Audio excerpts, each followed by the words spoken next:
Torej, lep dober večer vsem skupaj. V naši družbi po enem letu spet pozdravljamo profesor dr. Boruta Štruklja, ki se mu ob tej priliki zahvaljujemo, da je sprejel to povabilo. Obenem se pa zahvaljujemo tudi podjetju Bayer, ki je podprlo to današnje Zoom srečanje. Hvala pa tudi vsem, ki ste si vzeli čas in ste se udeležili tega predavanja. Kot ponavadi bo zanimivo, zato vas tudi naprošam, da svoje vprašanja, dvome in to na koncu naslovite na profesor dr. Štruklja, ki vam bo sigurno znal odgovoriti. Mogoče tudi še kako v navezavi s hemofilijo. Torej, gospod profesor Štrukelj, beseda je vaša, hvala vam. Hvala lepa. Potem bom pa jaz kar poskusil deliti tole, kar imamo. Ta trenutek. Takole. Zdaj pa poskušam še slikico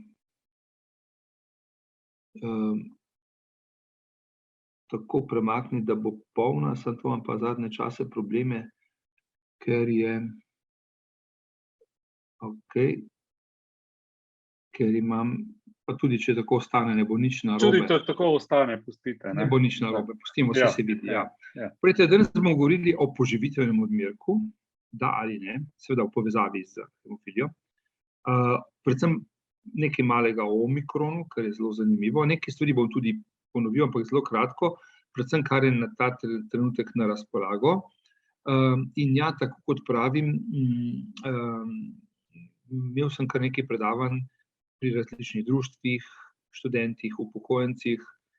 Velika večina mojih predavanj je brezplačna. Ravno tako na televiziji nikoli nobenega plačila, po vseh medijih nikoli nič.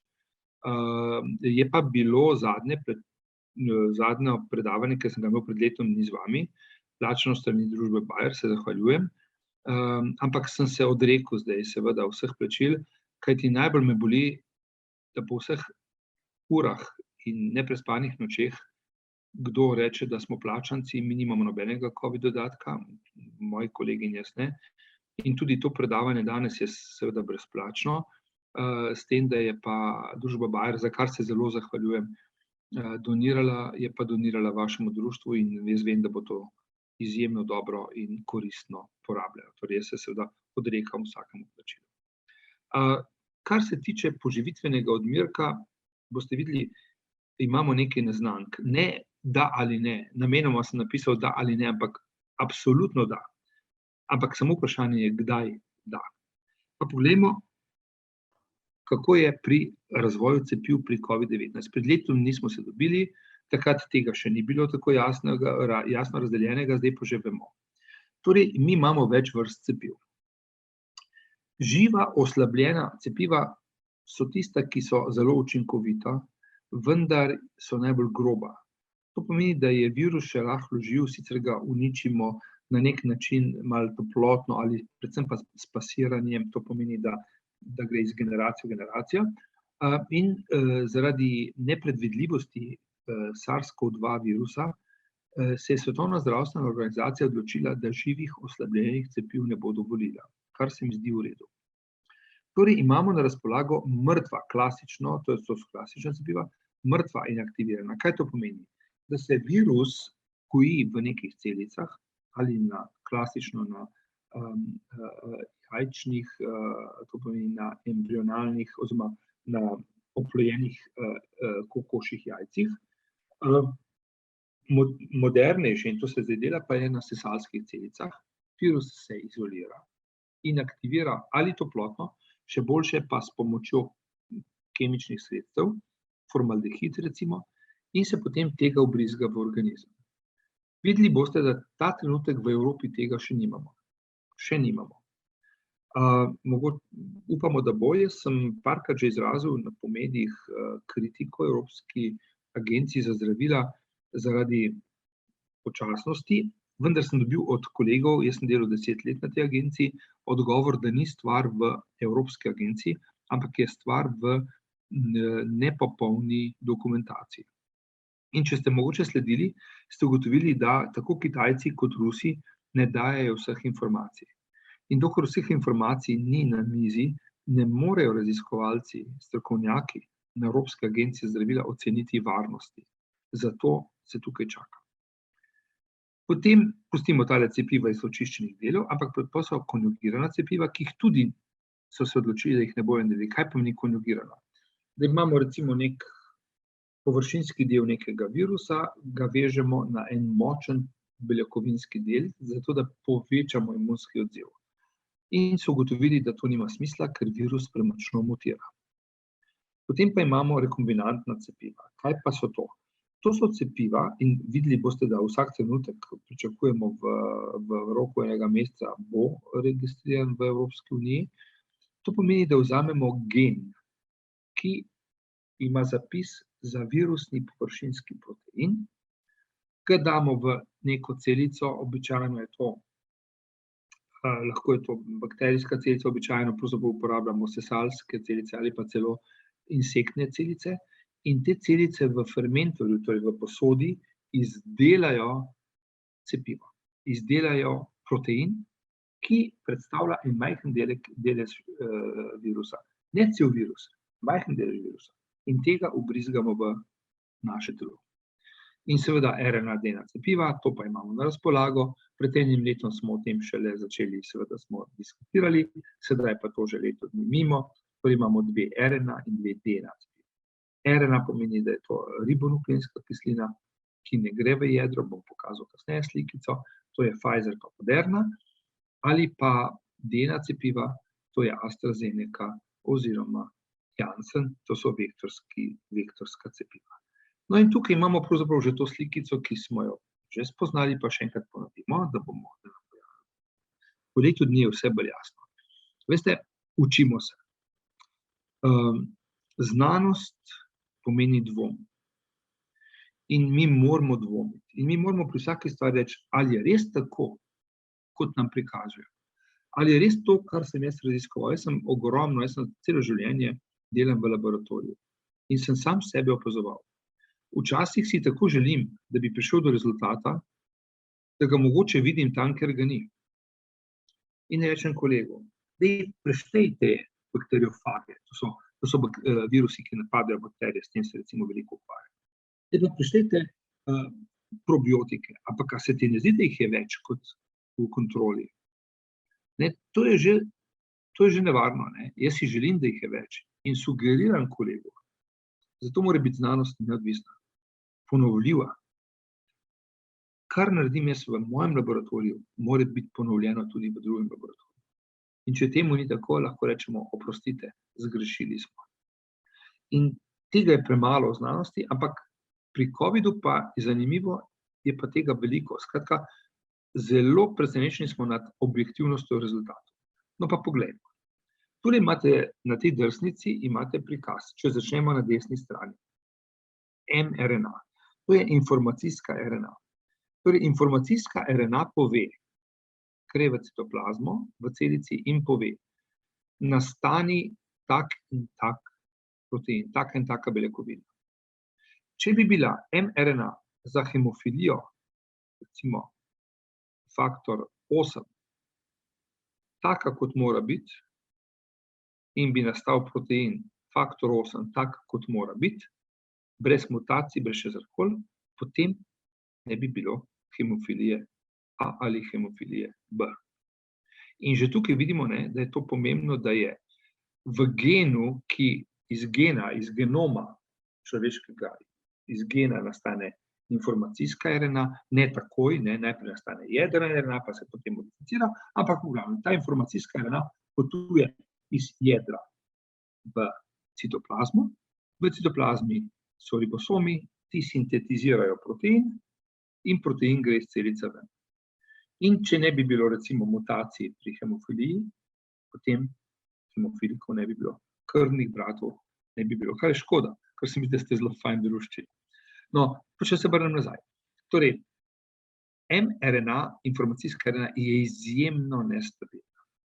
Zato so se raziskovalci v družbi BioNTech, ki se je povezala s Pfizerjem in Moderna, odločili, da bodo naredili to mRNA. Torej, kaj je ta mRNA? To je zapis za virusni površinski S-protein. Virusni, to je pomembno, ne? Koronavirusni. In tega so oblili z takim lipidnim mehurčkom, kot tule vidite, tale modra oblika. In ta mehurček je sestavljen iz 4 lipidnih molekul, maščobnih molekul. To je holesterol, fosfatidilholin. Glejte, ko rečem holesterol, gre da komu lase po koncu. Holesterol je nujna komponenta naših celic, membrane naših celic. Seveda, če je unga ta slabega preveč, potem nismo zadovoljni. Ampak brez holesterola naši možgani ne bi sploh mogli se formirati. Torej, skratka, holesterol, fosfatidilholin in tako naprej. In ta mehurček ima 2 vlogi. Ena je, da zaščiti informacijsko RNA. Druga pa je, da informacijsko RNA spravi v naše celice. Ko se mi cepimo, dobimo torej tak mehurček, ta gre do mišičnih celic miocitov, se zlije za to membrano, ki vidite tule na drsnici vijolično rumeno, in informacijska RNA takoj potuje na ta rumeni del. Temu da rečemo torej ribosomi, endoplazmatski retikulum, ki je sestavljen iz ribosomov. Ribosom je organel v celici, ki sintetizira proteine. In vse naše beljakovine. Vsaka celica ima tisoče in tisoče različnih beljakovin, vse se sintetizira na ta način. Torej, tisti trenutek, ko vstopi tako cepivo, tako mRNA v našo celico, ni nobene razlike več. Nastane klasičen postopek nastanka proteina. Vendar naše celice delajo človeške proteine. Pri cepivih pa v tem primeru pa nastane protein, to je S-virusni protein, ki ni naš. In znotraj celica tega ne ve. Ampak ko pride ta S-protein, ta virusni protein, to je ta zeleno spodaj na desno, iz celice ven, temu rečemo antigen, ga spozna imunski sistem. In reče, ups, pazi, ti pa nisi naš. Ga prime. Kdo ga prime? Antigen predstavitvene celice imunskega sistema. In ga nesejo do limfocitov B in limfocitov T. Limfociti T si zapomnijo, nastanejo spominske celice. In kadarkoli bomo prišli v stik z katerimkoli podobnim virusom, kot je SARS-CoV-2 oziroma različico, bodo limfociti T začeli aktivirati imunski sistem. Limfociti B delajo proti telesu. Vidite, in to je najkrajša možna pot. In tako sta sestavljeni cepivi Pfizer, BioNTech in pa Moderna. Če pogledamo na sredi, vidite to strukturo, to je adenovirus. Adenovirusi stalno krožijo med nami. Adenovirusi lahko povzročijo rahel prehlad, največkrat pa nič. Skratka, če gremo v kinodvorano in nekdo zakašlja, razpošlje adenoviruse vse okoli in smo vsi polni, ampak nič hudega, ker adenovirusi velikokrat niso patogeni, ne povzročajo bolezni. Če pa že, je pa to rahel prehlad. In vidite, da je zdaj prehladnih obolenj manj kot običajno, ker nosimo maske in tako naprej. Gripe ni. Mi smo vsi presenečeni, kaj se dogaja. Ali je res mogoče, da tista maska, da tista, ne vem, razkužilo, ki jo včasih preskočimo, ko gremo v trgovino, tako zaščiti, ampak pa je ni, gripe ni. Torej, izgleda, da je virulentnost virusa gripe majhna, ampak dovolj, da če en zakašlja, pa če ni zaščite, da gre pač vse okoli. Skratka, to na sredi imamo adenovirus in cepiva AstraZeneca, Janssen in pa Sputnik 5 so sestavljene tako, da so gen, ki nosi zapis za ta virusni površinski korona protein, S-protein, vgradili v genom adenovirusa. In ta adenovirus potem predstavlja vektorsko cepivo. Takoj povem, vektorska cepiva so manj blaga, kot so mRNA cepiva. Manj blaga v smislu, da je tole virus, virus, ki ga vbrizgamo in ta virus se veže na površino celice, vbrizga svojo DNA v celico, ta gre v jedro, ampak ne v genom, gre v jedro. V jedru nastane informacijska RNA, oziroma najprej jedrna RNA, potem informacijska, in ta spet potuje, če pogledate spodnji del te drsnice, ne moram pokazati, na ribosome in spet nastane virusni antigen.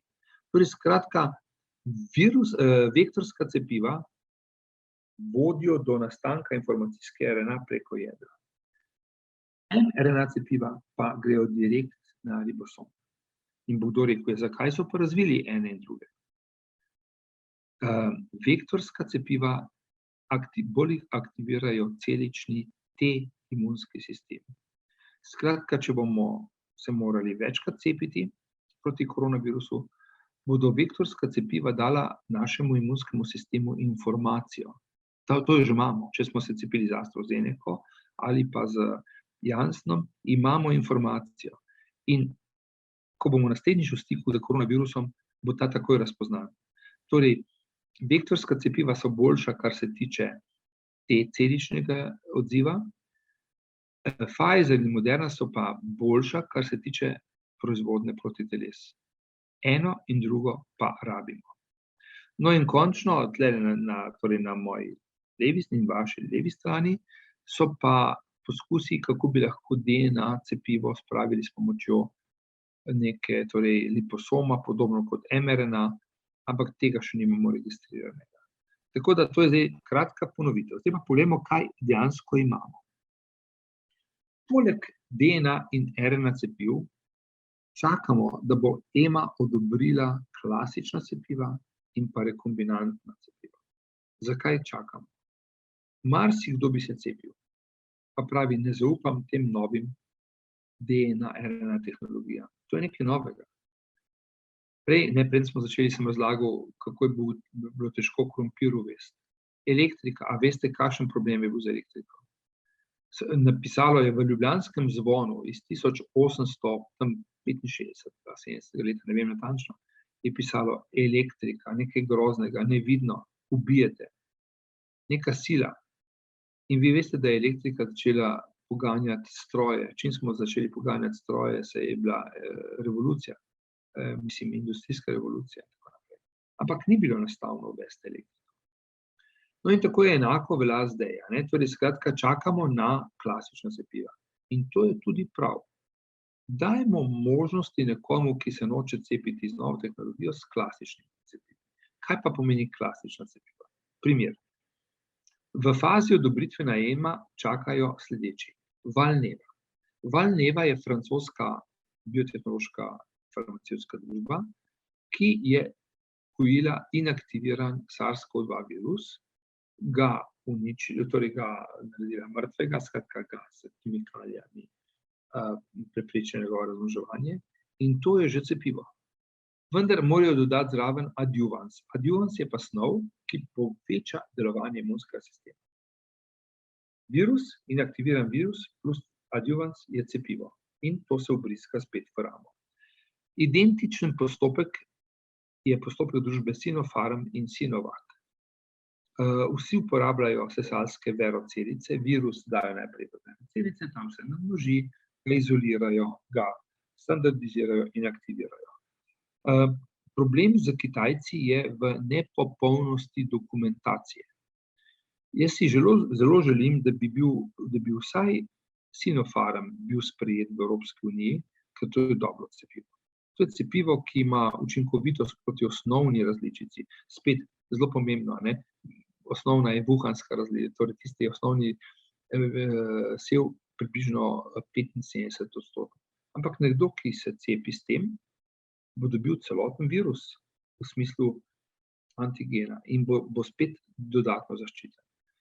Enako je z Valnevo in z Sinovacom, vendar Evropska agencija za zdravila ne dopušča šlampastih prijav in zahtevajo popolno dokumentacijo.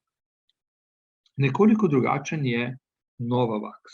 Novavax je cepivo ameriške družbe, pri katerem so vzeli nekako kombinacijo klasičnih in rekombinantnih cepiv. Kaj to pomeni? Vzeli so gen, ki kodira, ki ima zapis za ta virusni korona spike protein, dali so ga v insektne celice insektov. Zakaj insektov? Ker te celice naredijo najbolj čisto beljakovino, res to je super taka mini tovarnica, in izolirali Virusni S-protein, reče se rekombinantni, zato ker je bil narejen s pomočjo rekombinantne DNA tehnologije. In to je že cepivo. Ko se to vbrizga v organizem, spet nastanejo protitelesa. Tako da tukaj je zdaj vprašanje časa, govorimo o mesecu dni, katero od teh cepiv bo prej sprejeti. Prej bodo vsi tisti, ki ne želijo imeti nove tehnologije, bodo dobili možnost biti cepljeni s temi cepivi. Recimo taka cepiva so cepiva proti gripi nekatera, potem cepiva proti ošpicam, oslovskemu kašlju.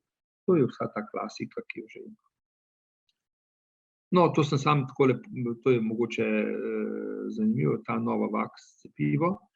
Ima, vidite, skratka, gen, ki kodira za S-protein, se vbrizga v sesalske celice, tam nastane ta S-protein in ta ameriška družba ima to inovacijo, da, če vidite tamle pod številko 6, imajo neko tak nanodelec, nanojedro in na to nanojedro se pripnejo ti proteini in to se vbrizga v organizem.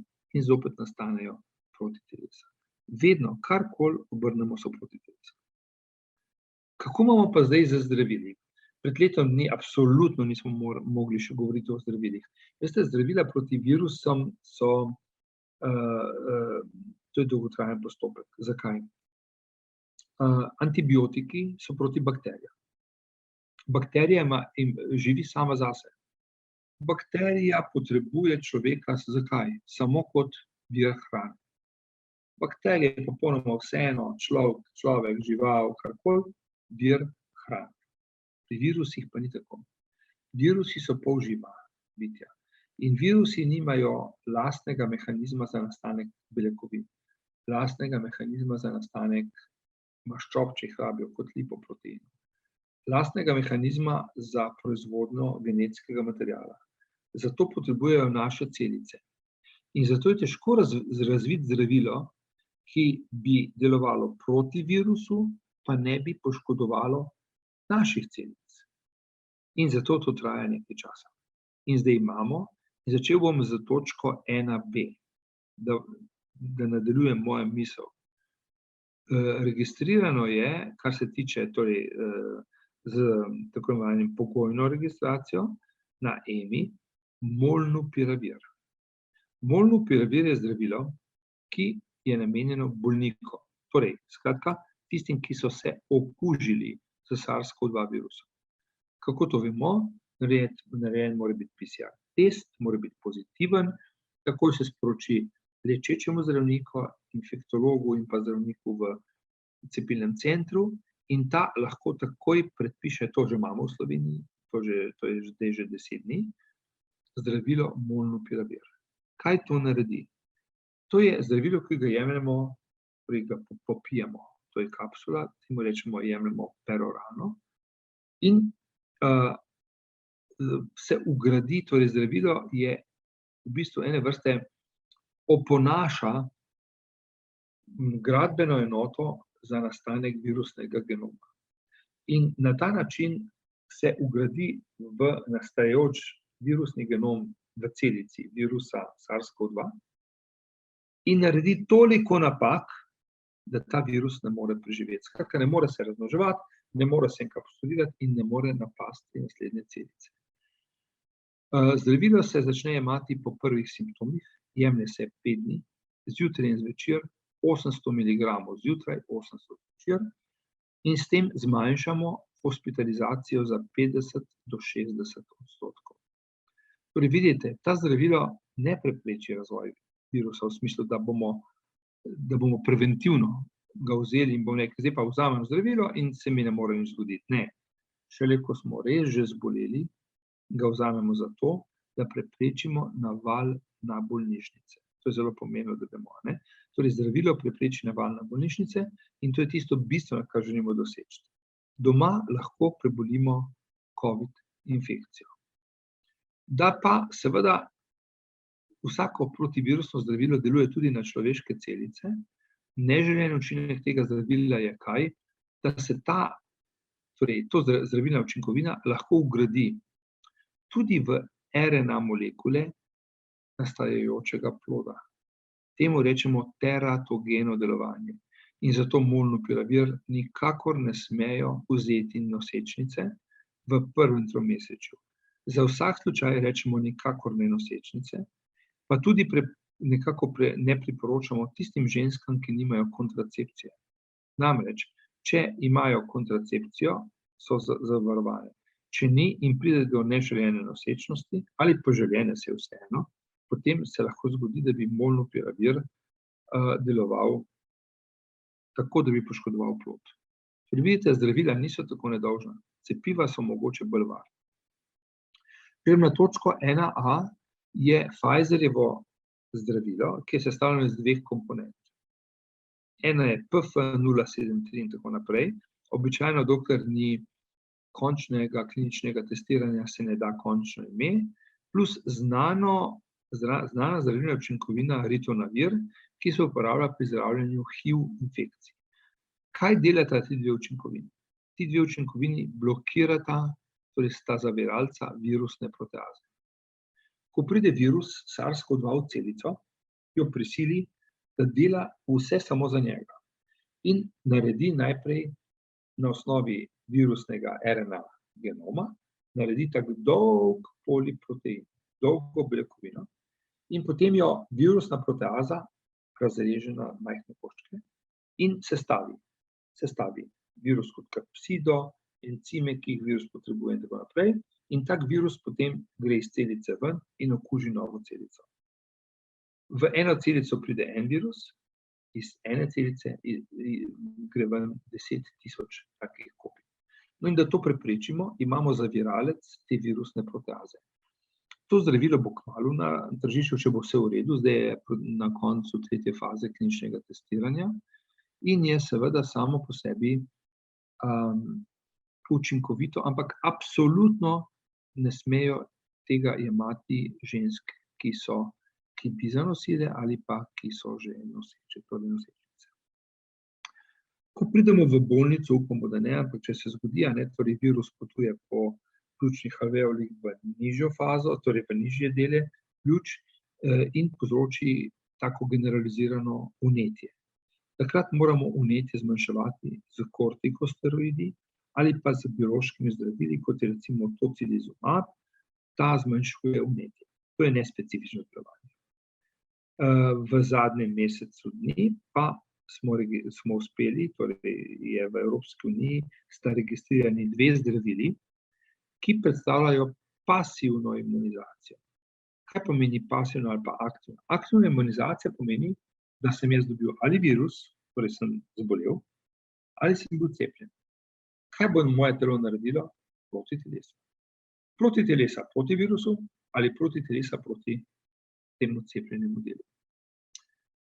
Vkolikor pa moj organizem ne more narediti proti telesi iz več razlogov, ali ker jemljem imunosupresivna zdravila, ali ker je moj imunski sistem oslabljen pri raznih rakavih obolenjih, pri okužbi s HIV virusom in tako naprej, ali pa tudi, če je vse v redu, pa je bolnik tak, da bi se lahko zgodilo, da bo prešel hitro v drugo fazo, v resnejšo fazo, kot so recimo srčno-žilni bolniki, astmatiki, KOPB, kronična obstruktivna bolezen, potem imamo tukaj emfizem in tako naprej, starejši bolniki, takrat se jim lahko da injekcijo v obliki infuzije, 90 minut kaplja v žilo, ampak to je samo bolnišnično zdravljenje, se jim da tako imenovano pasivno imunizacijsko sredstvo. To je monoklonsko protitelo, biološko zdravilo, recimo Regdavimab, družbe Celltrion, Regkirona se imenuje, in pa registrirano je tudi Casirivimab in Devimab. To je Regeneron družbe Roche, oziroma Regeneron družba je to razvila, Roche to trži. Obe zdravili sta odobreni, pogojno odobreni in sta na razpolago. Tako da vidite, da imamo že zelo veliko tudi zdravil, ki jih pred letom ni bilo. Je pa res, da ta pasivna imunizacija drži le določen čas, 2 do 3 mesece, in več kot ima virus mutacij na svoji površini, manj učinkovita so ta zdravila proti pasivni imunizaciji. To je samo slikica, ki prikazuje, kaj pomeni videti tisti rdeči krogec, to je virus vstopi v celico in na kakšen način protivirusne učinkovine delujejo.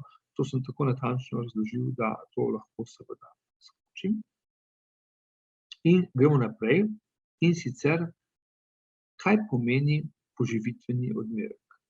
To je članek, jaz sem vam direktno dal članek, sicer v angleščini, samo naslovno stran, da boste videli objavljanje v zelo priznani znanstveni reviji, koliko različnih avtorjev je. Več kot je avtorjev, več je verjetnost, da stvar drži. Pa še oni so napisali preliminary report, kar pomeni začasno poročilo. In sicer, kaj pomeni poživitveni odmerek? Poživitveni odmerek da ali ne in kdaj. Kaj je pravzaprav poživitveni odmerek? Dajmo to primerjati z klopnim meningoencefalitisom. Veste, da je tega vedno več, z veseljem gremo v gozd, ampak se nam zgodi, da se pravzaprav, recimo jaz sam, blazen, vesel v gozdu uživam, jaz sem hotel biti pravzaprav po osnovni šoli gozdar, pa sem se potem odločil, medicina pa farmacija sta me bolj zanimala, ampak v gozdu uživam. Ampak zadnje nekaj let, vsakič, ko stopim v gozd, pravim, Madonna, a je kje kakšen klop, ki te bo napadel? Cepljen sem proti klopnemu meningoencefalitisu, pa se ga vseeno bojim. Ne bojim se ga tako kot bolezen, namreč pri klopnemu meningoencefalitisu gre za virus, nimamo še nekega zdravila razen cepiva, klop pa lahko še celo borelijo prenaša, torej skratka tle pa imamo možnost antibiotika, ampak ne eno, ne druga bolezen seveda ni v redu in nam ustavi naš življenjski ritem. Skratka, pri klopnem meningoencefalitisu imamo 2 odmerka v razdobju 1 meseca, nato pa poživitven odmerek po letu dni in nato čez 3 do 5 let. Torej, to je nekaj normalnega. Poživitveni odmerek ne pomeni, da smo odkrili nekaj novega pri SARS-CoV-2 virusu. Absolutno ga svetujemo, videli bomo pa kasneje, v čem je problem, kdaj. Torej, EMA, Evropska agencija za zdravila in pa ameriška FDA, so rekli takole, oziroma pravi tako. 6 mesecev po drugem odmerku, vkolikor smo se cepili z Pfizerjem oziroma z Moderno. Pri vektorskih cepivih AstraZeneca, predvsem pa pri Janssenu, ki je samo en odmerek, pa 2 meseca po končnem, torej po polnem cepljenju. Pri Janssenu je vmes prišlo do tega, da seveda zaradi možnih neželenih učinkov, ki so izjemno redki, ampak so prisotni, tudi pri AstraZeneci, ampak pri Janssenu mogoče še rahlo več, to pomeni krvni strdki v možganih in pa trombocitopenija v telesu, to pomeni zmanjšanje količine trombocitov. In pri hemofilikih je to zelo pomemben podatek, zmanjšanje število trombocitov. Na željo posameznika lahko uporabimo poživitveni odmerek, torej tudi z Janssenom ali z AstraZeneco.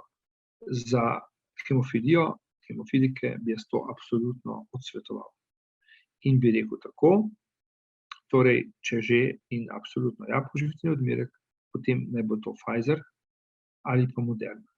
Pfizer je polni odmerek, pri Moderni pa uporabimo polovični odmerek, 50 mikrogramov. In zdaj je tisto glavno vprašanje, ki ga imamo, kdaj. Če pogledate tole drsnico, lahko vidite sledeče. Tule vidite lahko na drsnici tile 2 injekciji spodaj, piše primary vaccination. To pomeni 2 odmerka.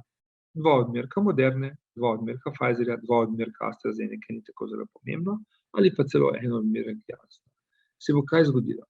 Po 14 dnevih bo ta rdeča krivulja šla do vrha in ta rdeča krivulja pomeni nastanek protiteles.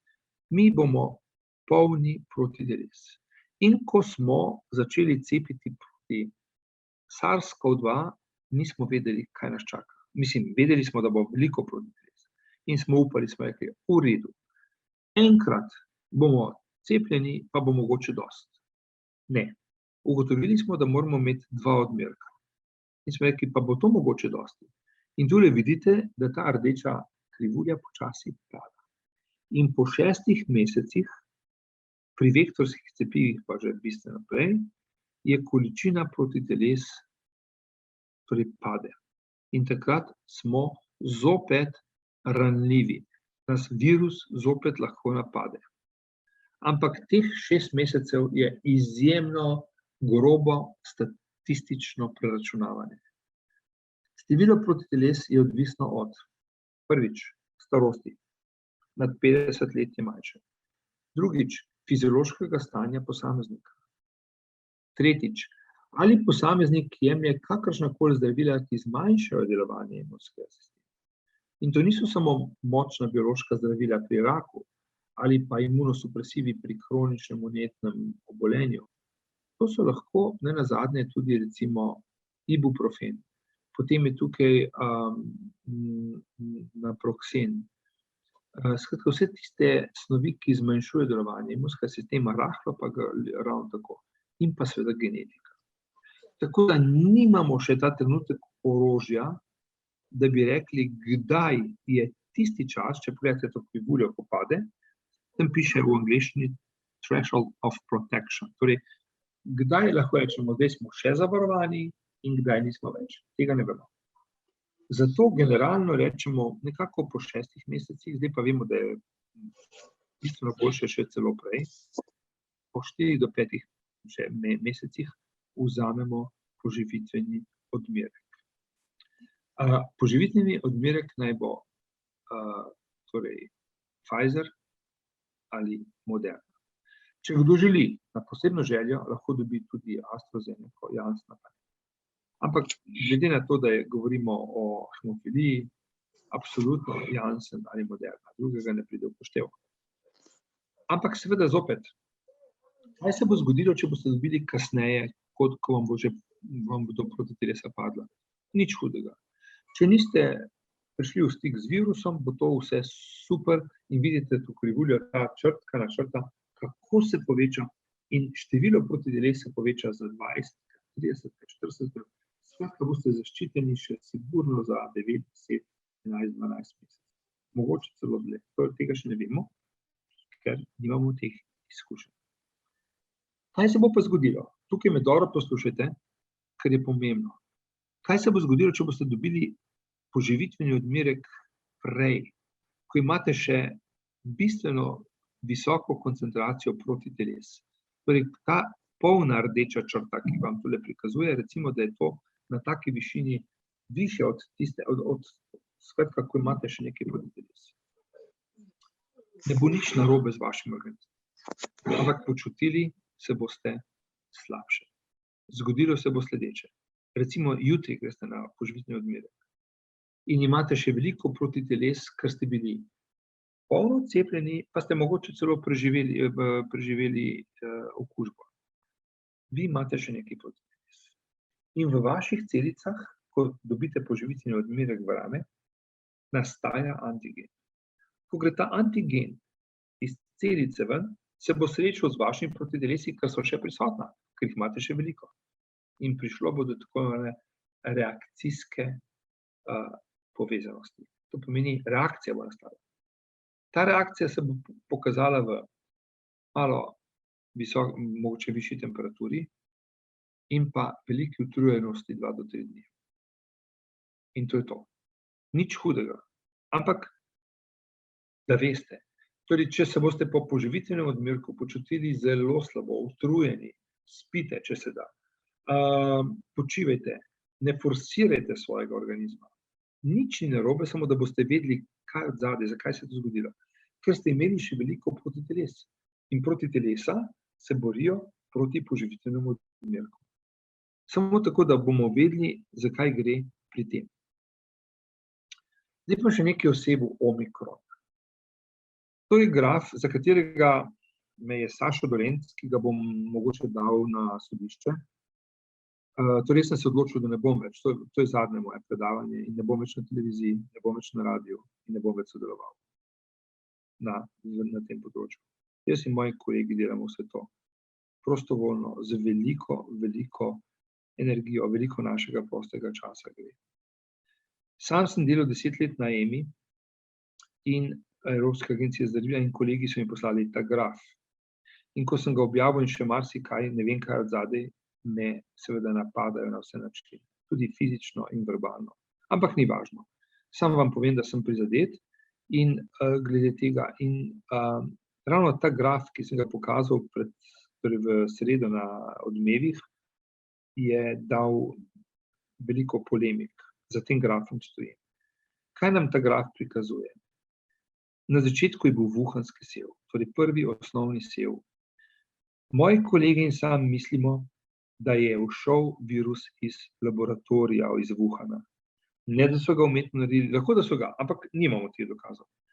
Ne, da je tam en pojedel na pol živega netopirja, ampak zelo verjetno jim je ušel. Kitajcem je tlo ušlo, ker eksperimentirajo.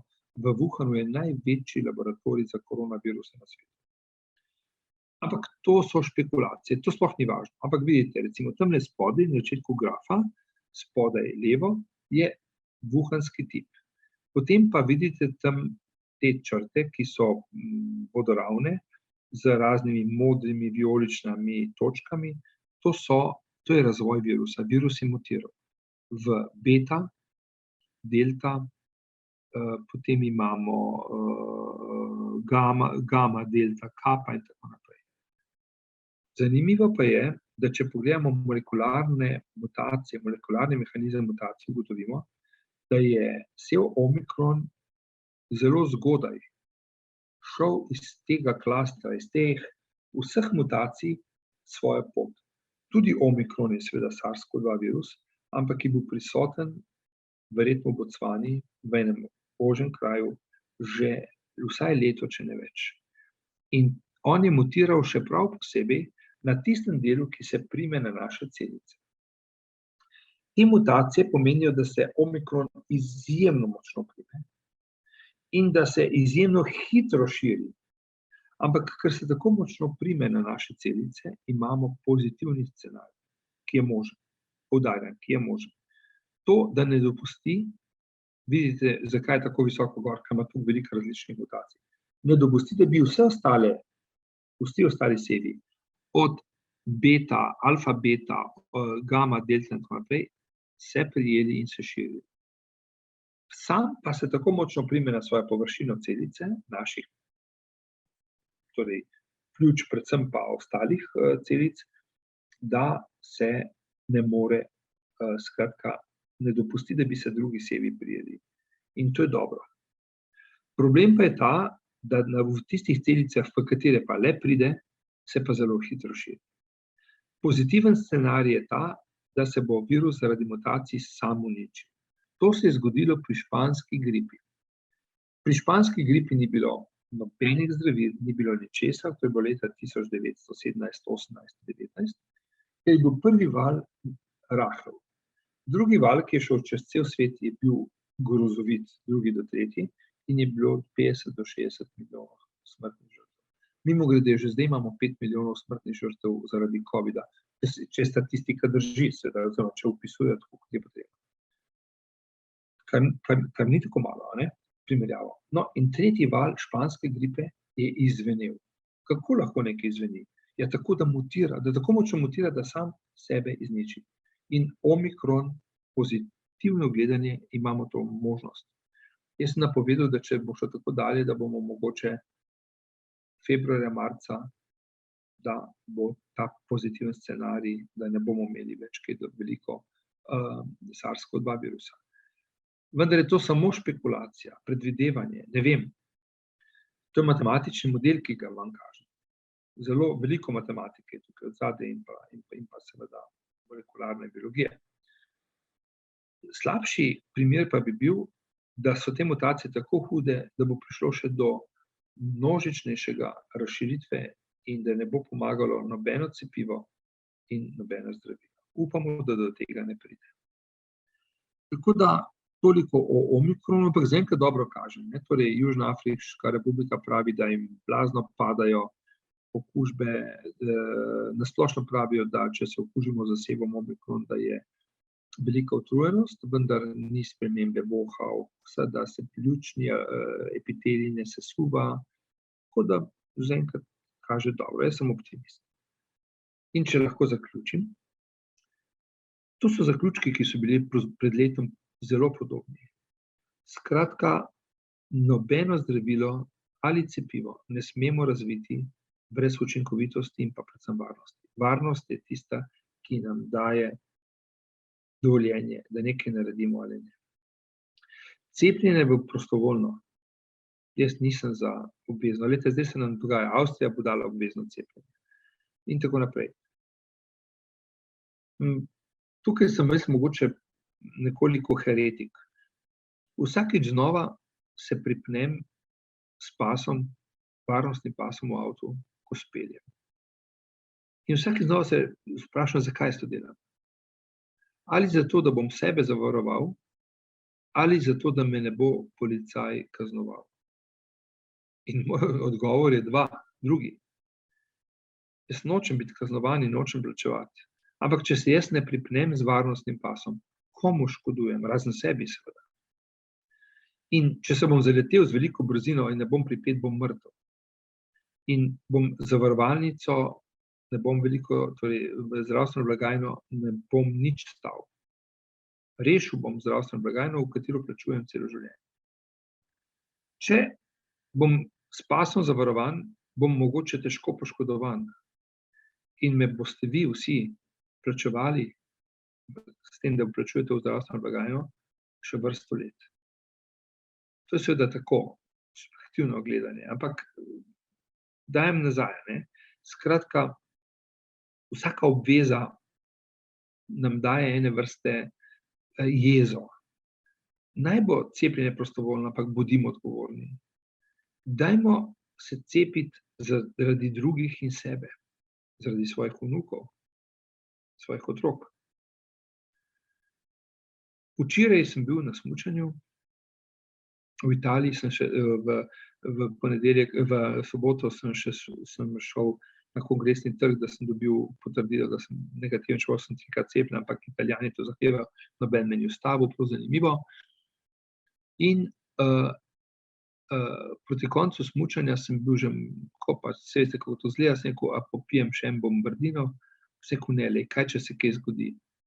In prvikrat sem sam sebe zalotil, da sem začel odgovorno razmišljati. Torej, ne bom popil med smučanjem alkoholne pijače, čeprav me je zeblo, zaradi varnosti sebe in drugih. Kaj se nam pa zgodi, zdajle bo Božič, pa novo leto, pa rečemo, dej, en kozarec še popij, mi pravi kolega, ne bom več, ne bom, ker so policaji zunaj. Vidite, to je ta dvoličnost, ne. Torej, jaz ne bom popil kozarca vina, ne zaradi svoje varnosti in varnosti, ampak da me ne bojo policaji dobili. Tukaj se moramo vprašati, kaj je odgovornost. Dobro, torej skratka, cepiva so varna, ampak so redki neželeni učinki. Spomnite se, z ministrom sva razglasila neposreden dokaz vpliva cepiva Janssen na smrt mlade Katje. To ni bilo lahko. Pred vsemi sva to povedala, ker smo šli skozi vse dokumentacije in smo ugotovili, da je temu tako. Ampak koliko 100,000 smo pa s tem rešili.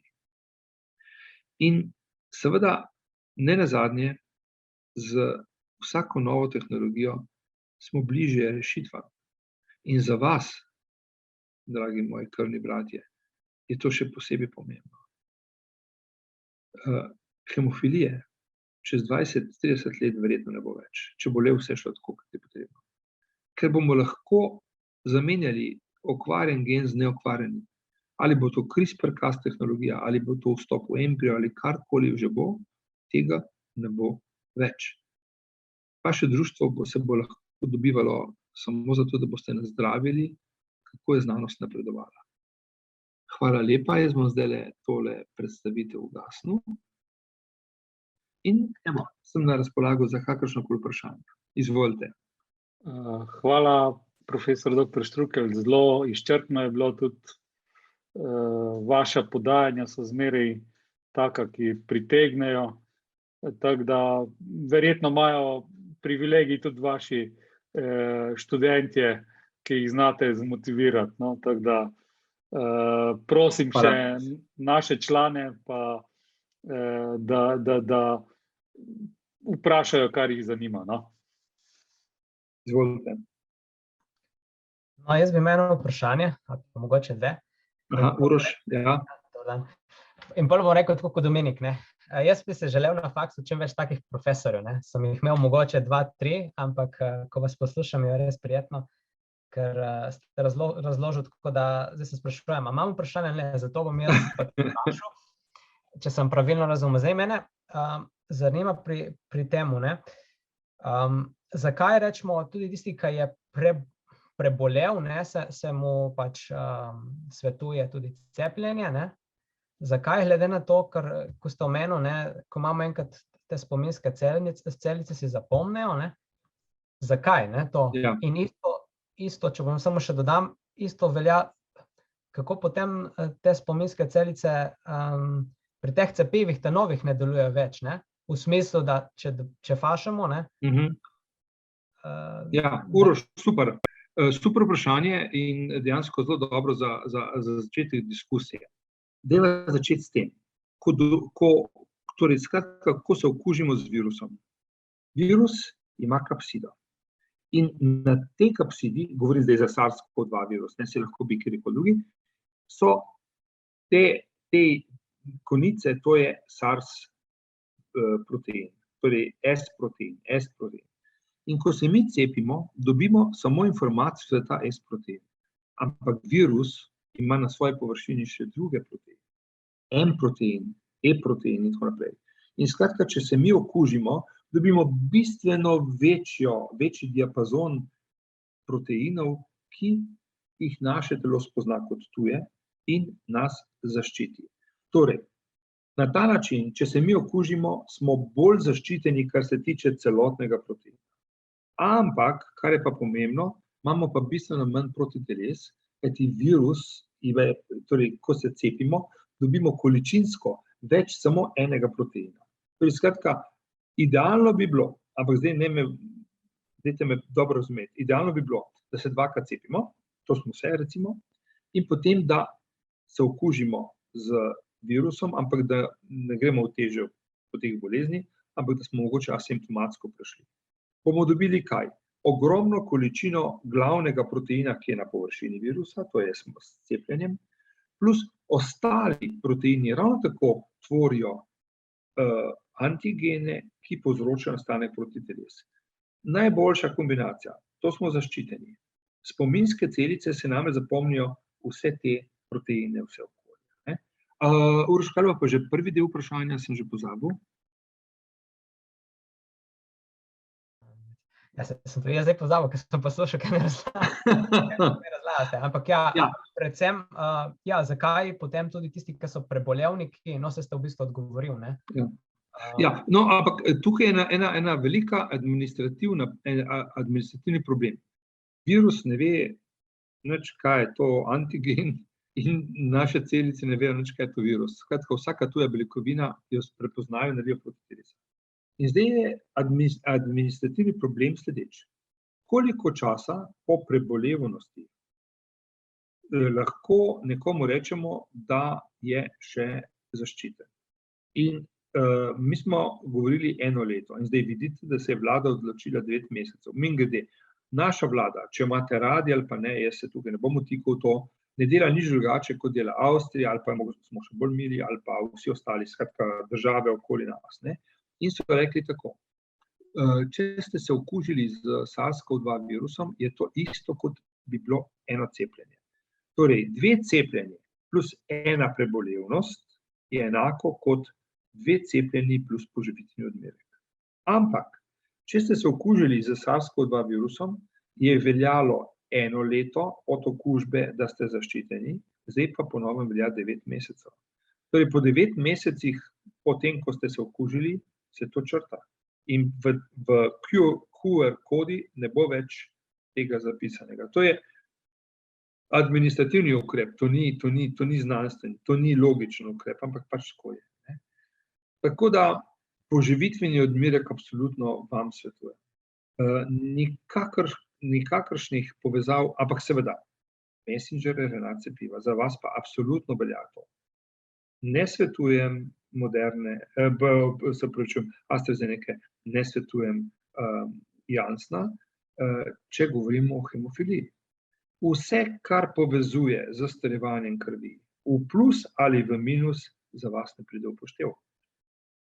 mRNA cepiva pa s tem nima nobene povezave. Tako da tukaj ste na varni strani. Celo, če lahko malo namignem, bi rekel, cepite se z Moderno, ker gre samo za polovičen odmerek. Polovičen odmerek pomeni, da je to najbolj nežen vstop informacije v vaš organizem. Ampak dajte se cepiti. Še to, verjetno bo vprašanje, ali če ne bo, pa vam ga sugeriram. A se spomnite, ko sem vam razlagal o klasičnih cepivih? Kako delajo klasična cepiva? Predstavljate si, da klasična cepiva so narejena na osnovnem wuhanskem tipu, torej leto dni nazaj. So ga mogli gojiti, izolirati, inaktivirati in tako naprej.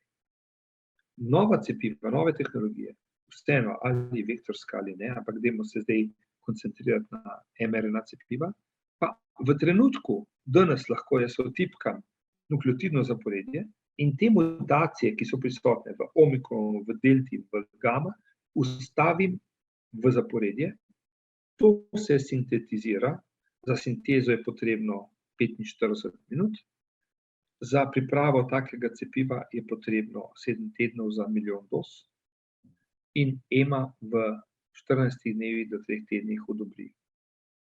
Torej, skratka, tako Moderna kot Pfizer delajo že omikron in delta različice cepiva. Vidite, to je prednost nove tehnologije.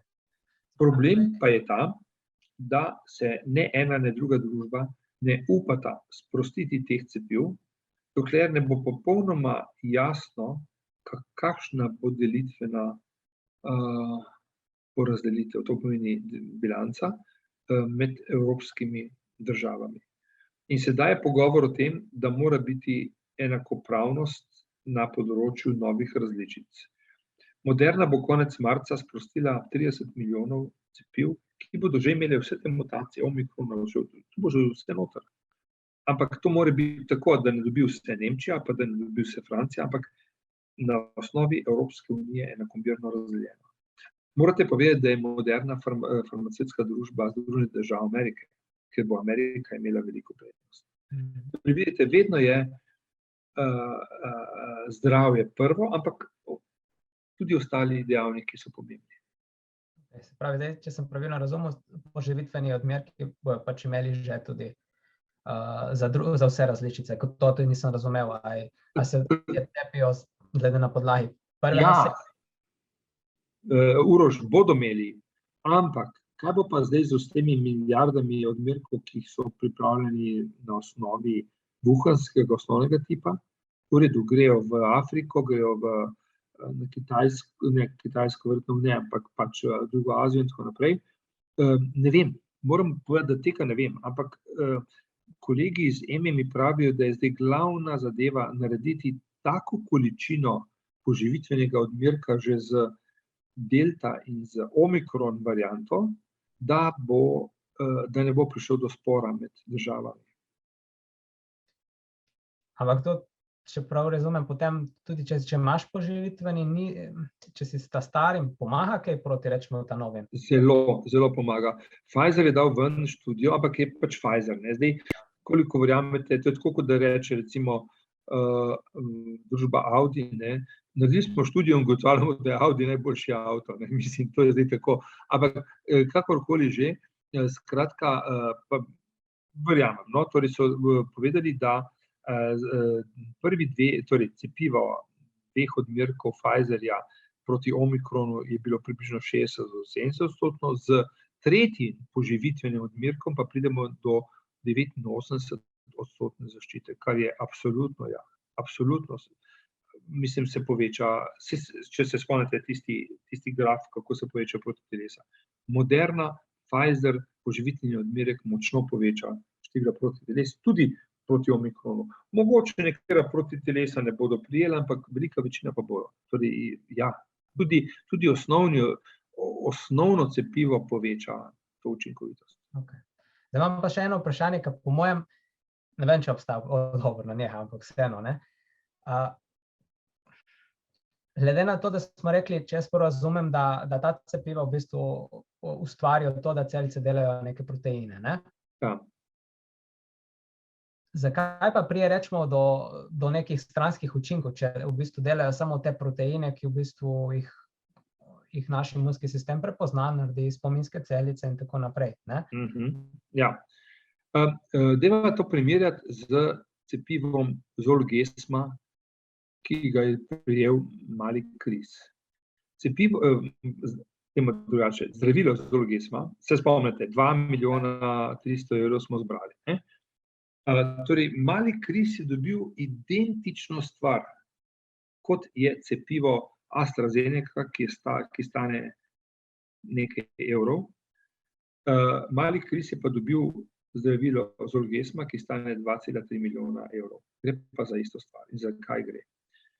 Pri Krisu je napaka, je mutacija v genu za SMN2 protein. To je beljakovina, ki omogoča povezavo med živčno-mišičnim stikom in razvojem mišic in hojo. In on pač ni mogel hoditi in tako naprej. No in kaj so naredili? Neokvarjen gen za SMN2, oziroma v tem primeru, 1, so dali v adenoasociacijski virus. Ta adenoasociacijski virus so vbrizgali v Krisa in Kris je začel, njegove celice so začele tvoriti ta protein. Ampak to je človeški protein, ne, zdaj tle je odgovor na to, človeški protein. In proti človeškemu proteinu imunski sistem ne naredi nobenega protitelesa. Ničesar. AstraZeneca je adenovirus, v katerega smo dali gen, ki kodira za koronavirusni S-protein. Nastane koronavirusni S-protein, čim gre iz celice ven, ga pa naš imunski sistem spozna kot tujega. Zato so neželeni učinki. Ker to ni naš protein. Poglejte, če vzamete človeški albumin, najbolj pogosta beljakovina naše plazme, in vbrizgate v drugega človeka, ne bo nič, kvečemo plus bo. Človeški albumin se je dolga leta uporabljal kot zdravilo za tako imenovan plazma expander, za povečanje volumna plazme. Seveda ne sme imeti noter kakšnih virusov ali pa prionov, ne, to, kar se je dogajalo. Mislim, da hemofilikom nimamo kaj razlagati o prionih, vse veste, ne, se spomnite, ne. Če ste pred 30 leti dobili transfuzijo krvi, zraven so bili prioni, je prišlo do razvoja lahko Creutzfeldt-Jakobove bolezni, kar je analogija bolezni norih krav. Kar je prišlo do onečiščenja, kar se je to izoliralo zraven. Ampak vsakrat, če imamo čisti albumin človeški in ga vbrizgam drugemu človeku, se ne bo zgodilo, ker to je človeški protein. Cepiva pa pomenijo, da nastanejo virusni proteini, ki so za nas tujek. In ker so tujek, imunski sistem to razpozna kot tujek in začne delati protitelesa. Nastanek protiteles pa pomeni nastanek tudi vnetnega procesa. To je vedno povezano z proinflamatornimi citokini, torej vnetnimi citokini, ki naredijo to, kar naredijo. Tisti, ki je imel revmo prej, bo imel zdaj še malo poslabšano, nekaj časa pa se izboljša. Kar se pa tiče resnih neželenih učinkov, pa nismo mogli tega vedeti. Zakaj ne? Dajmo pogled. Imamo 2 vrsti cepiv, ne? Torej vektorska cepiva AstraZeneca Janssen in mRNA cepiva Pfizer Moderna. Pfizer in Moderna smo ugotovili, da povzročajo lahko predvsem pri mladih fantih od 12 do 18-20 let miokarditis, perikarditis, to je vnetje srčne mišice ali srčnika, tega noben ni mogel vedeti, ampak to je relativno redko, kajti v kliničnih študijah se tega ni prikazalo. Klinične študije prikažejo neželene učinke, če so pač relativno, kaj bi rekel, ne pogosti, tudi redki, ampak ne tako. Če je 1 na 100.000, potem v kliničnih študijah tega ne bomo videli. Kaj se je zgodilo? Ta S-protein, ki je nastal v mišičnih celicah, potuje po našem krvnem sistemu in se veže tudi na srčno mišico, kjer je veliko AC2 tega, torej to je receptorja. In tam pridejo potem seveda imunske celice in začnejo delati kaj torej vnetje. In pride vnetje v srčnik, ampak to zgine, to je zelo blago in to zgine, to se velikokrat zgodi in zgine. Dajmo pogledati drugi neželeni učinek, zelo redek, pa lahko smrten. In to je vektorska cepiva. Vektorska cepiva povzročajo krvne strdke v možganih, tako imenovani kranialni krvni strdki, in pa trombocitopenijo, zmanjšanje števila trombocitov v telesu. Zakaj? Zato, ker prihaja do kombinacije med vektorjem kot virusom in pa določenimi, da ne bom šel v podrobnosti, skratka, molekularnimi mehanizmi zmanjševanja števila trombocitov. Tudi tega pri kliničnih študijah nismo mogli vedeti. Ampak to je zelo redko. V Sloveniji imamo izjemno visoko število, pa samo število 2, ne, mislim, govorim tako sarkastično, izjemno visoko. Glede na število prebivalcev je to visoko, kajti smrt zaradi tega je 1 na 100.000. V Sloveniji sta 2 umrli, torej ena je v Bruslu umrla bolnica, ne, žena diplomata in pa ta mlada Katja, ki je bila popolnoma zdrava. Ampak se je pa zgodilo. In veste, mojim študentom vedno povem tako, cepiva so zelo varna, ampak 1 na milijon, ne glede na cepivo, bo umrl. Zaradi ali anafilaksije, hiperalergije, karkoli že je. Ampak 999.999 bo pa rešenih. Črnih koz več nimamo zaradi cepljenja, poliomielitisa, otroške paralize več nimamo. Vaše babice in dedki se spomnijo, kako so otroci šepali zaradi poliomielitisa. Zdaj tega ni več. Tako da to je to, Uroš. Dobro, najlepša hvala za vaš odgovor. Hvala. Gospod profesor, jaz bi imel eno kratko vprašanje še.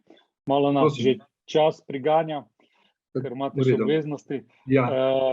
Jaz bi samo vprašal, kaj pa zdaj v primeru res otrok, ne, in cepljenja. Zdaj smo slišali, da prihajajo cepiva tudi prirejena otrokom. In jaz bom kar konkretno vprašal, ker moja hčerka je necepljenja, obiskuje pa šolo v Avstriji, gimnazijo hodi. In tam bo s februarjem obvezno cepljenje, ne? In zdaj nekako me zanima, kaj bi vi napravili oziroma kaj bi vi svetovali v takem primeru. Hvala. Ja, hvala lepa. Poglejte tako, otroke moramo razdeliti na 2 skupini. Po 12 let in na 12 let. Vsi otroci na 12 let naj bodo cepljeni. To so že bolj ali manj odrasle osebe, v smislu fiziološkega odraščanja, ne psihološkega. Ne. Skratka, organi so že formirani in tako naprej. Torej, cepljenje na 12 let ni vprašljivo. Cepljenje pod 12 let, zdaj imamo pravzaprav samo eno kategorijo, to je od 11 do 5 let, je pa tako. To je moje osebno mnenje. Jaz sem imel velike debate z pediatri in smo se kar nekako uskladili. Naši pediatri so naredili zelo, zelo dobro doktrino, s katero se strinjam. In to pravijo tako. Naj bi najprej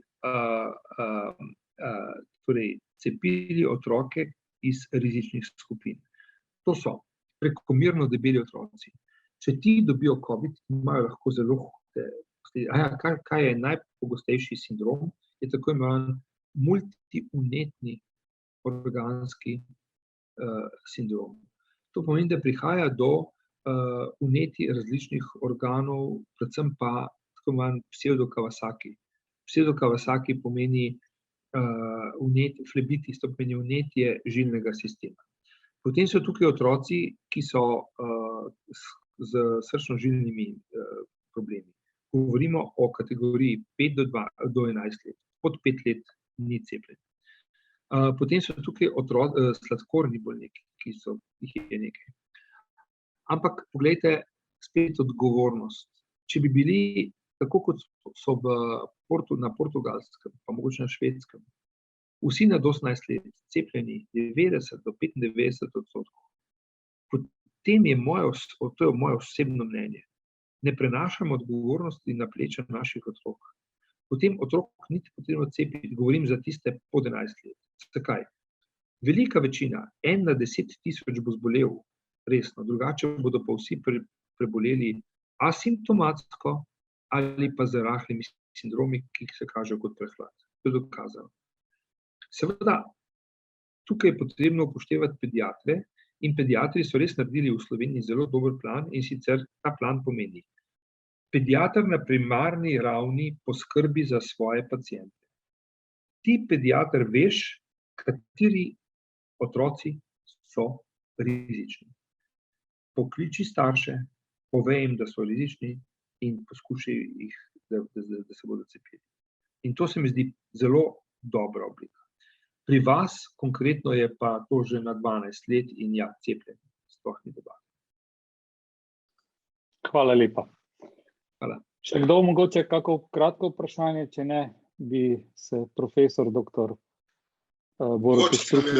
Če lahko vprašajte. Vprašaj, Boštjan. Samo hitro, isto konkretno. Bil sem z Johnsonom prvi odmerek 12.7. Kaj bi zdaj priporočali naprej?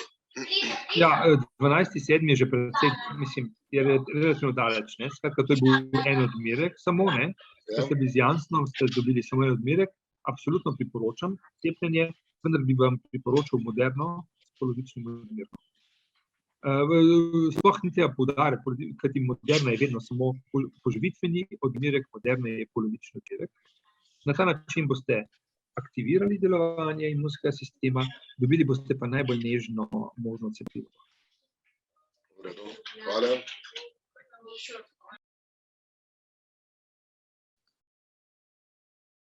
Uršula, z vaše strani kakšna stvar? Ja, gospod profesor, iskrena hvala za vaše predavanje. Mene pa še mogoče zanima, tako, če nekdo prebolel, pa se polno cepil, ali bi mu tudi če svetovali, da je poživitveni odmerek. To pomeni, da bi prebolel, pa 2 odmerka, ja. Ali je potreben ta 3. odmerek? Ne, ni potreben, ampak problem je administrativno vodenje evidence. Kot smo rekli, torej tukaj v tem primeru, ena prebolevnost šteje kot en odmerek. To pomeni, polno cepljeni plus prebolevnost je isto kot poživitveni odmerek pa polno cepljenje. Problem pa je, kdaj je bila ta prebolevnost. Če je bila prebolevnost na začetku, zdaj veste, da je vlada, da se odločila, da skrajšajo na 9 mesecev obdobje. To pomeni, po 9 mesecih, ko ste preboleli, ne glede na to, kdaj ste bili cepljeni, se to ne bo več štelo. In ko boste šli v Avstrijo, v Italijo, bo rekli, no go, pa še pri nas boste imeli mogoče probleme. Ampak to je administrativno. Naše telo tega ne ve, koliko je 9 mesecev, ali pa 9,5 ali pa 7,5. Je pa res, da je prebolevnost, kot sem že prej povedal, en velik božji dar, v tem smislu, da imate največji diapazon možnih antigenov ste dobili in imate proti telesu v sebi. Tako da z vidika celične imunosti, torej limfocitov, je to dobra stvar. Vse ostalo je pa administracija. Najlepša hvala. Jaz bi še čisto kratko vprašanje, profesor Štrukelj. Pred časom sem si šel izmeriti število mojih protiteles. Nisem bil cepljen in sem imel vrednost zelo nizko, ampak sem imel 13 na ne vem koliko. Kaj mi ta rezultat sploh pove? Da sem bil v stiku s koronavirusom ali nisem bil? Ali je to čisto? Ja. Spodaj pod tem, to številko vam je pisalo, oziroma zraven je pisalo H, ali pa, ja, in če je pisalo H, tak odebeljen H, je bil tudi komentar, je pisalo, bili ste v stiku z virusom ali pa ste bili cepljeni. Vendar je to število majhno. Kakorkoli obrnete, je to število zelo majhno. Skratka, vi ste v veliki verjetnosti, da vas bo omikron dobil. Omikronu ne bomo šli. Imamo en velik problem s temi protitelesi. Dve enoti sta, ki nista primerljivi med seboj. In sicer lahko so izražene na enota IE na mililiter krvi, in v tem primeru je vrednost 0,85 je spodnja vrednost, ko pomeni, da niste bili v stiku z virusom ali cepljeni, ali pa v nanogramih na mililiter. To je pa tam okrog 100 do 200. Ampak v vsakem primeru je zraven, pri tem podatku ste dobili tudi, je pisalo H ali pa N. H pomeni high. To pomeni, in zraven še tudi komentar, bili ste v stiku z virusom ali ste bili cepljeni. Ampak ta številka je v vsakem primeru nizka. Hvala. In svetujem cepljenje ali pa počakajte omikrona. Ne, sem že opravil. Dobro. Hvala lepa, ker to je pa, omikron se približuje, mogoče še to je zanimivo, tako da imamo malo občutka. Najmanj virulentni virus, ki nas obkroža, je virus gripe. Pri virusu gripe je dovolj, da imamo približno 40-50% ljudi, ki so ali bili cepljeni ali so šli skozi gripo in se bo virus gripe ustavil. Torej, virus gripe ni virulenten zelo močno. To vidimo. Glejte, nosimo masko malo pod nosom, malo nad nosom, vsako toliko se razkužimo roke ali pa se jih ne, in v zadnjih 2 leti virusa gripe ni. Torej, izjemno nizka virulentnost. Najmočneje virulentne so norice in pa ošpice. Pri ošpicah je 92% ljudi mora biti prekuženih ali cepljenih. Če ne, se začnejo ošpice širiti. To se je zgodilo v Srbiji, Bolgariji, Romuniji, v Angliji. In zelo egoistično je od staršev, da rečejo, jaz svojega otroka ne bom dal cepiti, ker je koliko so vsi cepljeni, se mojemu otroku ne more cepiti. In predstavljajte si, pa nisem hotel tega reči, ampak sem zadnje čase zelo jezen. Mlada družinica, prvi otrok, mamica ali oče rečeta, mojega otroka pa ne bom cepiti. In ima to pravico. Ne vem, če veste, da smo decembra lansko leto sprejeli zakon, kjer je obvezno cepljenje za otroke, ampak obvezno je skrito.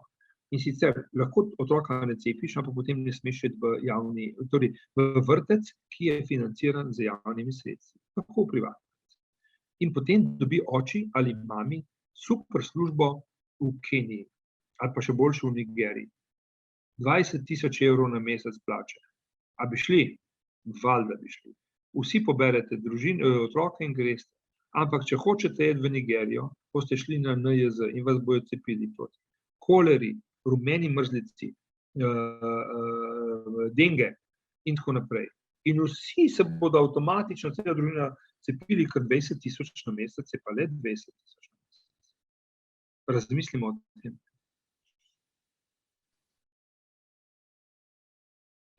Če ni več, hvala lepa, hvala, držite se. Jaz vem, da vam ni lahko, po drugi strani pa še par let pa ni vrag, da bomo izkoreninili še to mutacijo, za katero sami niste popolnoma nič krivi. Lepo se imejte. Uršula, hvala za povabilo in se vidimo. Adijo. Gospod profesor, najlepša hvala, lepe praznike in upam, da se srečamo tudi kdaj v živo, ko bodo časi bolj prijazni. Enako. Hvala vam res za vse. Nasvidenje, adijo. Srečno, lahko noč. Hvala.